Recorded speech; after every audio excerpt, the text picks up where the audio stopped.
Big boss season 7-ൽ ഇന്നലെ Appani evicted ആയിരിക്കുകയാണ്. വീട്ടിലെ എല്ലാ കണ്ടസ്റ്റൻസിനും ഭയങ്കര വിഷമമായി. ആരും പ്രതീക്ഷിച്ചില്ല അപ്പാനി ഇത്ര പെട്ടെന്ന് ഔട്ടാകുമെന്ന്. അക്ബറൊക്കെ ഭയങ്കര കരച്ചിലായിരുന്നു.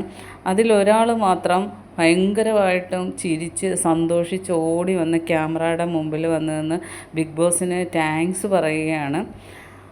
അങ്ങനെ അപ്പാനി പുറത്തായതിന് ശേഷം വീണ്ടും വീട്ടിലെല്ലാ കണ്ടസ്റ്റൻസിനെയും ഒന്നും കൂടി ഒന്ന് കാണാൻ വേണ്ടി അപ്പാനി വരികയും അക്ബറിന് ലാലേട്ടൻ പറഞ്ഞ് അക്ബറിനോടൊക്കെ സംസാരിച്ച് അക്ബർ ഭയങ്കര കരച്ചിലായിരുന്നു. അത് കഴിഞ്ഞ് ലാലേട്ടൻ മസ്താനിയോട് ചോദിച്ച്, മസ്താനി എന്താണ് അപ്പാനി പോയപ്പോൾ ദോഷം കൊണ്ടാണോ നിങ്ങൾ ചിരിച്ചത്? എന്താണ് നിങ്ങൾ ക്യാമറയുടെ മുമ്പിൽ വന്ന് ഭയങ്കരമായിട്ട് ആനന്ദം കാണിക്കുന്നത്?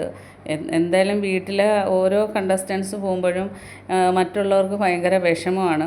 ഇത് ആദ്യമായിട്ടാണ് നിങ്ങൾ ഇങ്ങനെ ഒരാളെ കാണുന്നത്. അപ്പം മസ്താനി പറഞ്ഞ്, എനിക്ക് സന്തോഷമാണ് ലാലേട്ടാ. കാരണം ഞാനിവിടെ വന്നു കഴിഞ്ഞ് പലരുമായിട്ടും ഉടക്ക് ഉണ്ടായി. പിന്നെ അത് പറഞ്ഞ് തീർത്ത് പിന്നെ ഞങ്ങൾ സംസാരിക്കുകയൊക്കെ ഉണ്ടാവും. പക്ഷേ അപ്പാനി മാത്രം വെസലിൻ്റെ കാര്യത്തിൽ ഞങ്ങൾ അങ്ങോട്ടും ഇങ്ങോട്ടും വാക്കുതർക്കം ഉണ്ടായി. അങ്ങനെ അപ്പാനി വളരെ മോശമായ ഒരു വാക്ക്, ഒരാണുങ്ങളുടെ വായിന്നും അങ്ങനെ വരാത്ത അത്രയ്ക്ക് വൃത്തികെട്ട ഒരു വാക്കാണ് എന്നോട് അപ്പാനി പറഞ്ഞത്. പിന്നീട് അയാളൊരു സോറി പോലും ഇതുവരെ ചോദിച്ചുമില്ല, എന്നോട് അയാൾ സംസാരിച്ചിട്ടുമില്ല.